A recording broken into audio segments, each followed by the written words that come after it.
नमस्कार साथियों, SSC hub के यूट्यूब चैनल में आप सभी का स्वागत है। तो फ्रेंड्स, हमारी सीरीज चल रही थी 10/10 सीरीज, जिसमें हम कंप्यूटर को कर रहे थे दिल्ली पुलिस के लिए प्रीवियस ईयर क्वेश्चनों की इस सीरीज में आज हम करेंगे 23 नवंबर 2023 का शिफ्ट फर्स्ट का जो दिल्ली पुलिस कांस्टेबल में जो पेपर आया था उसका कंप्यूटर फिनिश करेंगे। आपको डिटेल एक्सप्लेनेशन भी दिखाऊंगा। तो चलिए इसको स्टार्ट करते हैं। एक बात बता दूं, जो भी अपडेट चाहिए टेलीग्राम पर मिल जाएगी। यदि किसी को पीडीएफ या इससे रिगार्डिंग कोई भी क्वेरी हो तो नीचे कमेंट कर दीजिए वीडियो के नीचे, तो आपकी सारी क्वेरी सोल्व कर दी जाएंगी। तो चलिए प्रैक्टिस सेट के ऊपर। तो प्रैक्टिस सेट का हमारा जो फर्स्ट क्वेश्चन है, निम्नलिखित में से कौन सा घटक सामान्यतः ईमेल के हेडर में शामिल होता है। देखिए, एक हेडर होता है, एक बॉडी होती है। हेडर मतलब सबसे ऊपर ही ऊपर हेडर होता है, और बॉडी मतलब नीचे जो भी लिखा जाता है वो बॉडी के अंदर लिखा जाता है। तो जिसका राइट आंसर हो क्या होगा, ईमेल के हेडर में क्या शामिल है। देखिए, इसका जो राइट आंसर होगा वो होगा सब्जेक्ट, यानी जो विषय है वो हेडर में लिखा जाता है। जबकि ये तीनों भाग हैं वो बॉडी के भाग हैं, हेडर और बॉडी। बॉडी मतलब जो नीचे लिखी जाती है वो बॉडी, और हेडर ऊपर होता है। बॉडी में ये तीनों चीजें होती हैं। नेक्स्ट क्वेश्चन है, MS वर्ड 365 में स्पेलिंग और ग्रामर टूल का उपयोग निम्नलिखित में से क्यों किया जाता है। देखिए, जो स्पेलिंग और ग्रामर टूल है उसको जो चेकिंग करने की शॉर्टकट की है वो आपको बता देता हूं। इसके लिए आप कीबोर्ड से F7 का यूज करेंगे। F7 का यूज करने से स्पेलिंग और ग्रामर की त्रुटियों को पहचाना जा सकता है, उन्हें ठीक किया जा सकता है। अब देखिए, इसके लिए क्या करते हैं, ग्रामर संबंधी त्रुटियों का सुधार किया जाता है, सही बात है। टाइपो एरर संबंधी त्रुटियों ठीक किए जाते हैं, ये भी बिल्कुल सही बात है। बड़े अक्षरों की त्रुटियों वाले शब्दों का पहचान किया जाता है, ये भी बिल्कुल बात सही है। तो ये तीनों की तीनों बातें बिल्कुल सही हैं। तो जो इसका राइट आंसर होगा केवल A, B एंड C, यानी कि ये तीनों के तीनों क्या हैं, यहाँ पे इसमें यूज हो जाए, किसमें, स्पेलिंग एंड ग्रामर में। नेक्स्ट क्वेश्चन है, MS एक्सेल 365 में सेल की रेंज में सबसे छोटा मान ज्ञात करने के लिए किस फंक्शन का उपयोग किया जाता है। अब देखिए, सेल की रेंज मैं आपको बता देता हूं। ये आपके सामने है MS एक्सेल।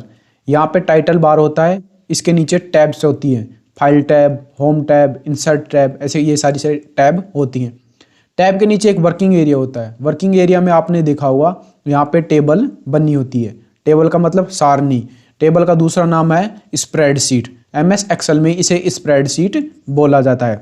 यहाँ पे आप देख सकते हो कुछ इस प्रकार से आपको MS एक्सेल में मिलता है। अब ये क्या बोल रहा है, सेल रेंज में सबसे छोटा मान।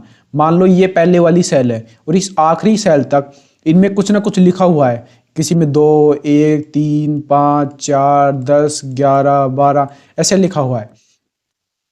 अब यहाँ पे सेल का छोटा सा छोटा मान ज्ञात करने के लिए किसका उपयोग किया जाता है। देखिए कैसे उपयोग करेंगे। सबसे पहले हम फॉर्मूला बार में क्या लिखेंगे, MIN, जैसे मिनिमम लिख देते हैं। उसके बाद क्या करेंगे, एक कोष्ठक लेंगे। उसके बाद ये कौन सी सेल है, सेल है ये A1। A1 कैसे पता चला, ये यहाँ पे ये जो खंबे हैं, यानी स्तंभ हैं, ये कॉलम है, खंबे हैं, स्तंभ हैं, कुछ भी बोल लो, ये कॉलम है, उनको A, B, C, D इनके द्वारा निरूपित किया जाता है।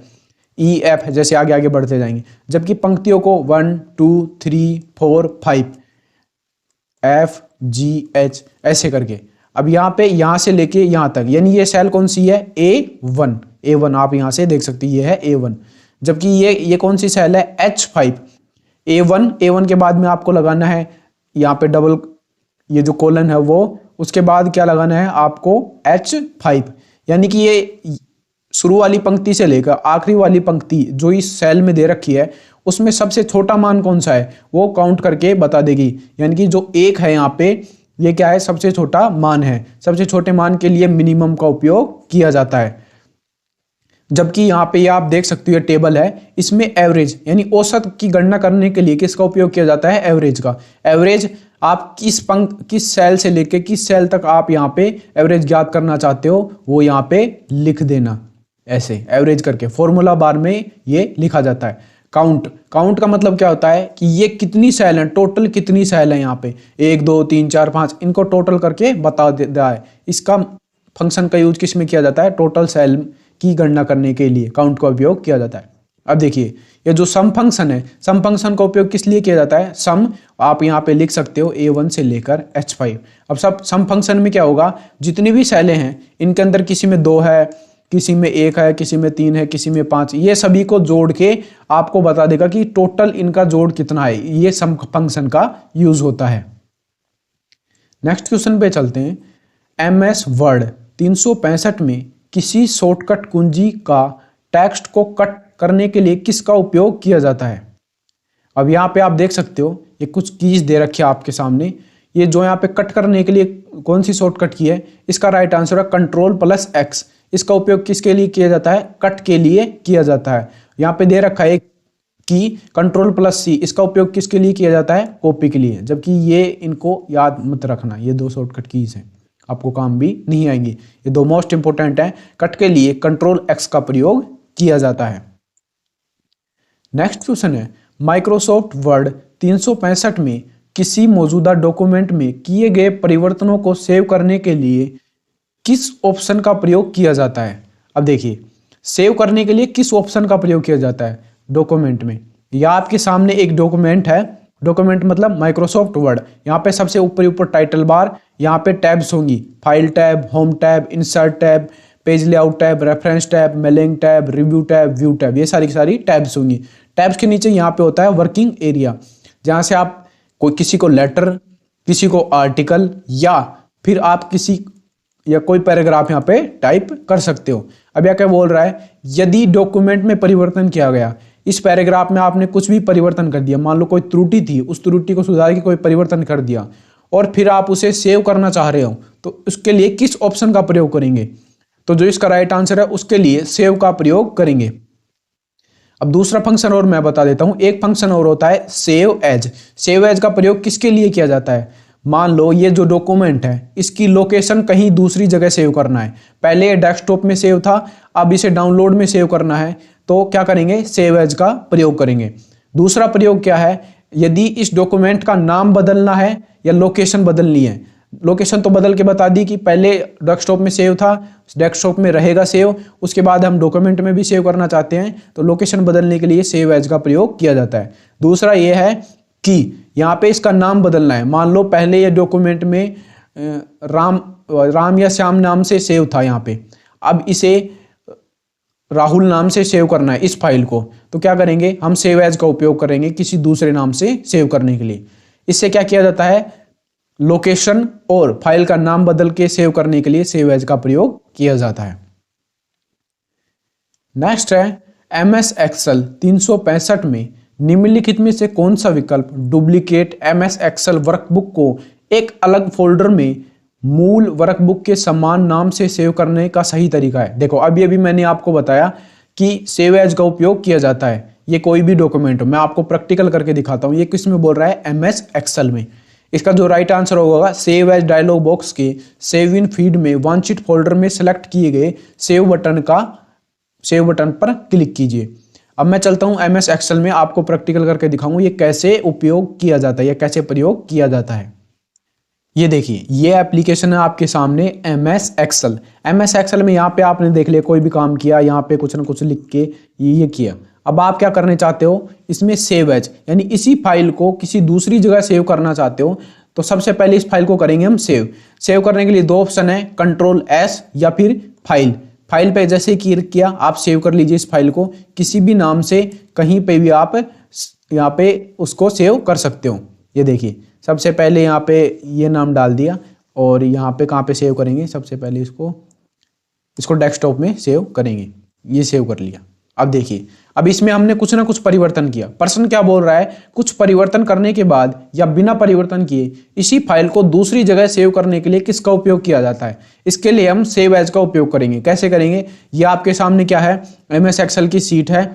अब देखिए हम क्या करेंगे, यहाँ पे फाइल ऊपर मैं इसको जूम भी कर लेता हूं, विंडो, हाँ ये जूम कर लिया। आप यहाँ पे देख सकते हो। अब सेव एज करने के लिए फाइल का उपयोग कर सकते हैं, यहाँ पे फाइल टैब है उसका।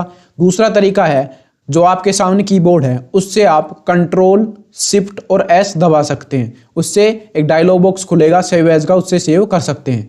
वो सेम काम होगा। अब मैं आपको दिखा रहा हूँ। ये जो फाइल है इस फाइल पे क्लिक कीजिए उसके बाद यहाँ पे सेव एज पे क्लिक कीजिए। जैसे ही आप यहाँ पे सेव एज पे क्लिक करते हो तो आपको यहाँ पूछेगा कि कहाँ पे सेव करना चाहते हो, तो यहाँ पे बता देना। यहाँ पे देखिए, यहाँ पे डॉक्यूमेंट क्लिक किया, अब आपके सामने एक ये पॉपअप खुला, मैं उसको छोटा करता हूँ। देखिए अब ये खुल चुका है आपके सामने। अब क्या करना है आपको, यहाँ पे इस फाइल का नाम पहले क्या था, SEFRG, ये कुछ नाम था। अब इसी फाइल को अलग नाम से या फिर इसी नाम से सेव करने के लिए दूसरे फोल्डर हम डॉक्यूमेंट में सेव करेंगे। अभी हमने डेस्कटॉप पे सेव किया था, अब हम कर रहे हैं डॉक्यूमेंट में सेव इसी फाइल को, और यहाँ पे इस सेव बटन को यहाँ पे कर देंगे क्लिक। जैसे ही सेव कर देंगे तो वो फाइल डेस्कटॉप पे भी सेव है और अब वो फाइल डॉक्यूमेंट में भी सेव है, दोनों जगह सेव कर दी है उस फाइल को। इस प्रकार इसका यूज किया जाता है। अगला प्रश्न है, MS Excel 365 में वर्कबुक को सेव करने के लिए किस कीबोर्ड शॉर्टकट कुंजी का प्रयोग किया जाता है। देखिए अब ये भी आपको बताया, वर्कबुक को सेव करने के लिए सेव का उपयोग किया जाता है। जो सेव की शॉर्टकट कुंजी है वो है Ctrl+S, ये सेव की शॉर्टकट कुंजी है। और कुंजी यहाँ पे आप देख सकते हो Shift+C, ये कोई काम नहीं आती है आपकी कुंजी, ना ही परीक्षा में पूछी जाती है। Ctrl+A से आप क्या कर सकते हो, सेलेक्ट सेलेक्ट ऑल कर सकते हो। किससे, Ctrl+A से, यानी किसी भी चीज को पूरी को सेलेक्ट करने के लिए Ctrl+A का प्रयोग किया जाता है। F1 कुंजी किस काम में आती है, हेल्प, यदि आप किसी भी चीज की हेल्प चाहिए तो F1 कुंजी का प्रयोग किया जाता है। नेक्स्ट क्वेश्चन है, MS वर्ड 365 में निम्न में से कौन सा कमांड उपयोगकर्ता को डॉक्यूमेंट के पेपर पर प्रिंट करने से पहले पूर्वावलोकन करने की अनुमति देता है। अब देखिए मैं आपको समझाता हूं। आपका ये एक पेज है, आप फोटोकॉपी कराने जाते हो किसी नोट्स की, PDF की, प्रिंट की, तो सबसे पहले आपका ये पेज है। जैसे ही वो प्रिंट देगा, प्रिंट देने से पहले प्रिंट प्रीव्यू आएगा उसके सामने। प्रिंट प्रीव्यू मतलब कि वह कागज पे कैसा प्रिंट होके आएगा, इसके लिए प्रिंट प्रीव्यू का उपयोग किया जाता है। यहाँ पे आप देख सकते हो, इसके लिए प्रिंट प्रीव्यू का प्रयोग किया जाता है। अब मैं प्रिंट प्रीव्यू की शॉर्टकट की बता देता हूं, Ctrl+F2 प्रिंट प्रीव्यू की शॉर्टकट की है। और जबकि यहाँ पे जो प्रिंट है उसकी शॉर्टकट की है Ctrl+P, इसके द्वारा प्रिंट किया जाता है। प्रिंट प्रीव्यू से क्या किया जाता है कि जैसा कागज पे प्रिंट होके आएगा वैसा का वैसा ही आपको कंप्यूटर पे दिख जाएगा कि इतना यहाँ पे गैप होगा इस लेफ्ट साइड में, इतना राइट साइड में, इतना ऊपर से, इतना नीचे से, वो प्रिंट प्रीव्यू कहलाता है। नेक्स्ट क्वेश्चन है, निम्नलिखित में से कौन सा नेटवर्क का एक प्रकार नहीं है। ये देखिए, ये जो है इंटरनेट एंड नेटवर्क टॉपिक से क्वेश्चन है। देखिए इसका जो राइट आंसर है यह है ROR, रोर कोई भी एक प्रकार का नेटवर्क नहीं है। अब यहां पे दे रखा है मैन, वैन और लैन। अब मैं तीनों का आपको फुल फॉर्म बता देता हूं। मैन का फुल फॉर्म है metropolitan area network, metropolitan area network MAN का। वैन का wide area network, wide area network वैन का फुल फॉर्म है। लैन का local area network, local area network. इनको फुल फॉर्म भी याद रखना है। अगला प्रश्न ये भी बन सकता है आपके एग्जाम में, इनका full form metropolitan area network, wide area network, local area network. Next प्रश्न है, MS वर्ड 365 में पेपर के किनारे और टेक्स्ट के बीच जगह का वर्णन करने के लिए निम्नलिखित में से किस शब्द का उपयोग करेंगे। अब ये देखिए, अब ये आपके सामने आप कोई भी किताब लाते हो, या आपके सामने एक आपकी कोई भी किताब मान लो, आपकी हिस्ट्री, पॉलिटी, ज्योग्राफी, ये किसी की भी किताब। अब देखिए सबसे ऊपर कुछ यहाँ से थोड़ी लिख के आता है, थोड़ा बहुत यहाँ पे स्पेस छोटा होता है। ये यहाँ पे भी, यहाँ से भी नहीं लिख के आता है, थोड़ा स्पेस इस साइड से, थोड़ा ऊपर नीचे अगल बगल से स्पेस छोटा होता है, यानी कि यहाँ से लिखना स्टार्ट होता है। ऐसे ऐसे आपके बुक में कुछ ना कुछ लिखा होता है आपके विषय से संबंधित। यहाँ पे लिखा हुआ है ऐसे, जो भी लिखा हुआ है।